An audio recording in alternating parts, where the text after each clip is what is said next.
Yan, isang magandang gabi sa inyong lahat. Actually mga kamama, medyo late na nga eh. Kaso nga lang gusto ko nang ibalita eh. Pero alam ko yung iba sa inyo nabalitaan na. Tsaka yung iba sa inyo may mga kanya-kanya ng research about sa mga nangyayari, di ba? So ngayon ang pag-uusapan natin ngayon, pasensya na minamalit ako. Ang pag-uusapan natin ngayon is about mass deportation.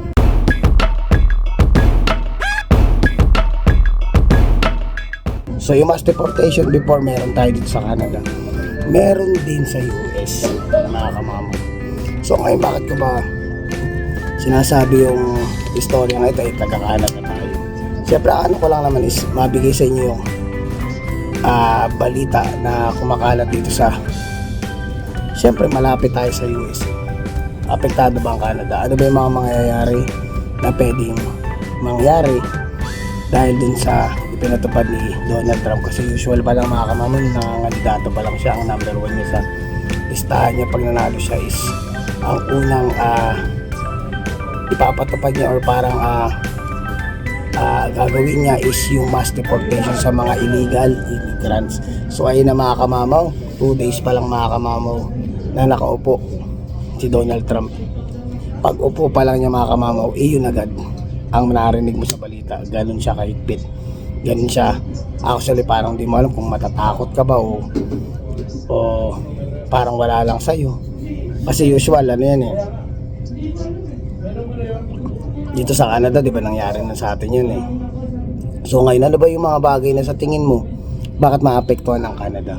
So ito base lang po ito sa sarili kong opinion, tsaka based doon sa research ko. Kaya kung kayo, sabi ko nga sa inyo, kung medyo minsan naguguluhan kayo sa mga paliwanag ko, pwede po kayo mag-research ng on your own para at least po mas maliwanagan kayo. So ito ang akin lang is parang gusto ko lang i-share yung mga balitang naririnig ko based doon sa pagkakaintindi ko.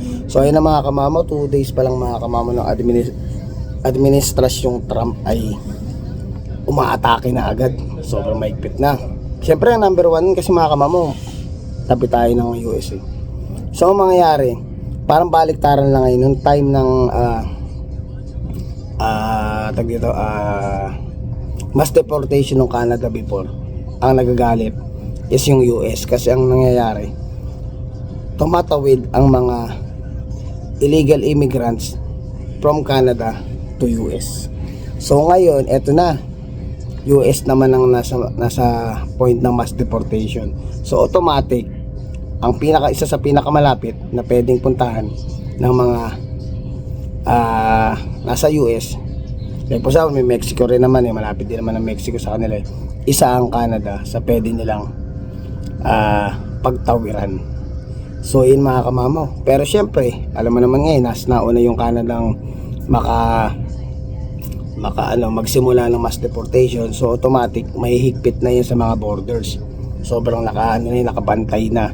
Pero syempre di mo maiwasan, di rin natin masasabi at hindi natin actually sure, kahit ako di ko sure kung ano may mga nangyayari based lang tayo sa balita o sa mga nire-report sa news. Ilang naman ang inaano natin.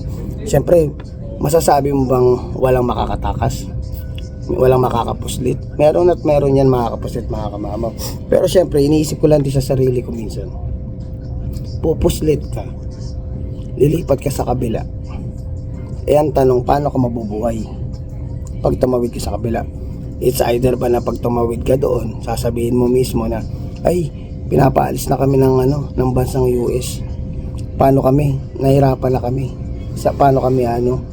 paano kami mabubuhay kasama ng pamilya ko. Pero syempre pinapaano rin nila dyan na syempre pwede nyo kami kunin as refugee para makasurvive kami. Pwedeng ini mga dahilan na pwedeng gamitin kung sakaling tatawid ka ng borders ng Canada kung galing ka naman sa US ngayon. So ito pa mga kamamaw, ito pa yung naano natin sa balita na nung day 1 pa lang mga kamamaw, nakakalat na yung mga ICE na tinatawag. Ano ba yung mga ICE? Sa mga hindi nakakaalam, yung ICE po, sila po yung mga nanguhuli ng mga illegal immigrant sa US. So yan sila, nakakalat na daw sila at tinahanap na nila yung mga kung sino man yung mga illegal na nasa bansa nila. So ngayon, sobrang Sobrang higpit na hindi ko alam kung gaano kadami yung mga nasa listahan ng mga illegal immigrant din sa sa US. May narinig din tayo sa mga balitang narinig natin is meron pang parang narinig ako na yung sanctuary ba na tinatawag. Yung sanctuary daw yung para siyang ano siya tag dito. Actually hindi ako pero syempre sa mga magagaling at saka sa mga may alam, pwede kayo mag-comment dito para at least makatulong kayo, basahin natin. So ayan, yung sanctuary at tinatawag is parang meron siyang isang lugar na parang dati yun dati na isang sanctuary na isang lugar na parang kung sakaling galawin mo yung mga illegal immigrants, na andun sila para protektahan nila yung mga nasa sakupan nila.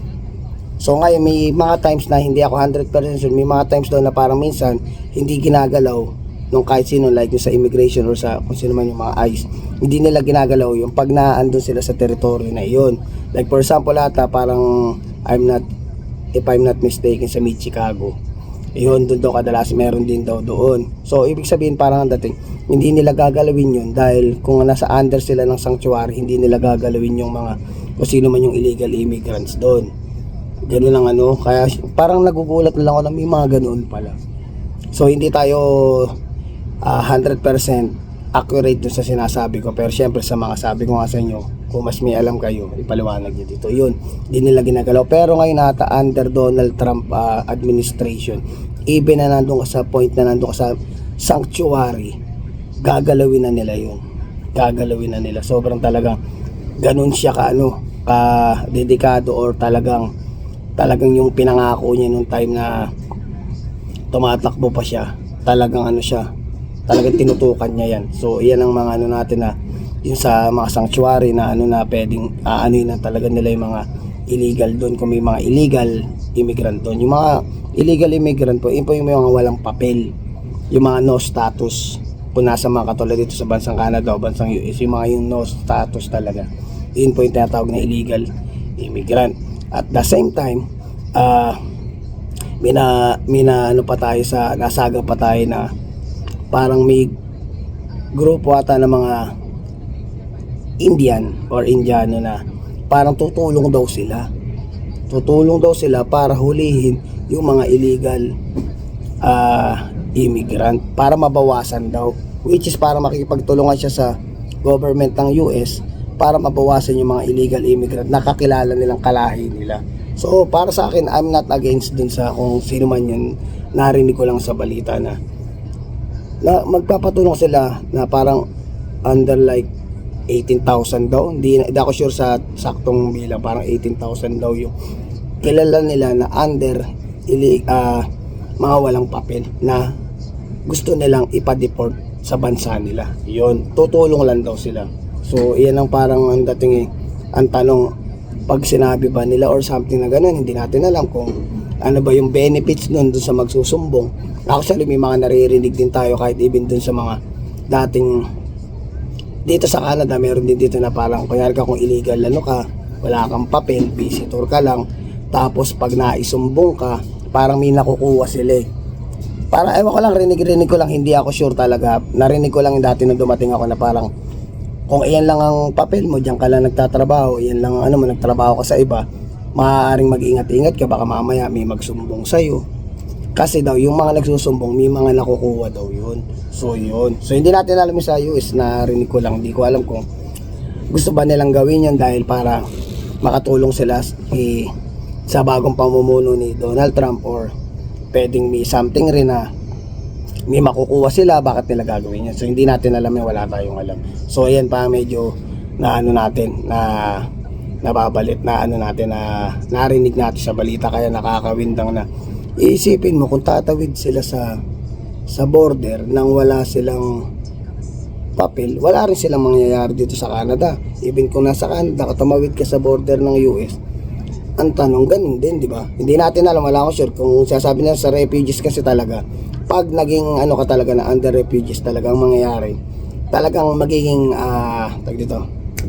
cargo ka na ng bansang nilipatan mo. Kasi dito sa Canada ganito talagang pag nag-refugee ka, minsan naririnig mo pa, marami ding nagkagalit din minsan like for example, bibigyan ko na lang example sa inyo yung mga ano, ay nagbabaan yung mga kasama natin dito tayo kasi paut na kasi ako mga kamamaw. So, yung mga kasama natin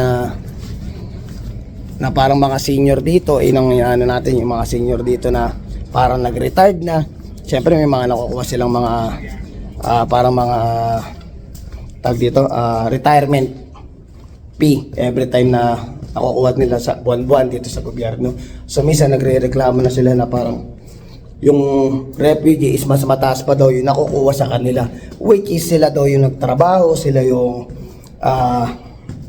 nagpakahirap para tumulong sa ekonomiya dito sa Canada, tapos yung mga refugee lang na parang kumbaga ba mga inampon lang daw ng bansang kung saan ng bansa sila napunta. Even dito sa Canada lang ang inano natin, sa Canada inampon lang daw sila ng Canada, tapos ang dating mas malaki pa yung nakukuha nila. Iyon yung sinasabi natin na ano, kung sakali mag-refugee ka. Pero nakwento ko lang din yung mga naririnig natin balita o sabi-sabi dito ng mga matatanda na mas malaki pa yung nakukuha ng refugee, samantalang ako 40 years, 50 years ako nagtrabaho sa bansang Canada, tapos eto lang yung nakukuha ko. Iyon yung mga minsan nirereklamo din.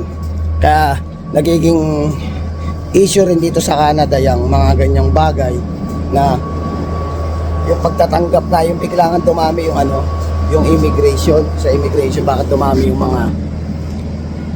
mga tao dito, lalo na yung mga illegal. Parang galit na galit sila sa ganun, kasi kami dumaan kami sa legal na proseso, dumaan kami sa maayos na ano, sumunod kami sa patakaran ng Canada, tapos ganito lang yung ano namin, inong inaano nila, which is sa side nila is may point naman sila. So yun yung sasabi natin about sa refugee, na isingit ko lang dahil may istorya tayo doon.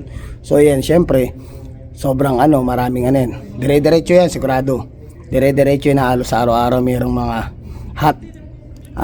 hot expose, lalo dyan sa US ngayon na talagang tunog na tunog si Trump kahit dito ginagalaw kinakanti yung Canada di ba, naririnig nyo naman kinakanti yung Canada. Pero syempre mayroong mga pumapalag na hindi ako papayag na parang gaganto-gantoin nyo yung bansa namin. Malakas ang bansang Canada, hindi mo pwedeng parang buli-bulihin lang. So yun yung mga issue, daming ganyan na maririnig mo na mga parang batuan ng salita, di ba? So yun yung mga bagong balita ngayon na naririnig natin dito sa Canada. Kaya mga kamamo, kayo ba, sa tingin nyo ba, mas lalo bang mas madali ba sa mga dito, sa mga illegal immigrant na makakatawid sa Canada basta-basta ngayon, lalo na yung Canada is mahigpit na, naghigpit na ng border? Sa tingin nyo ba, sila ba ay madali lang makakaano dito, or makakapasok ba sila agad, or mauhuli ba ng mabilisan dahil nga corner na sila it's either sa Mexico, medyo malapit ang Mexico, di ba,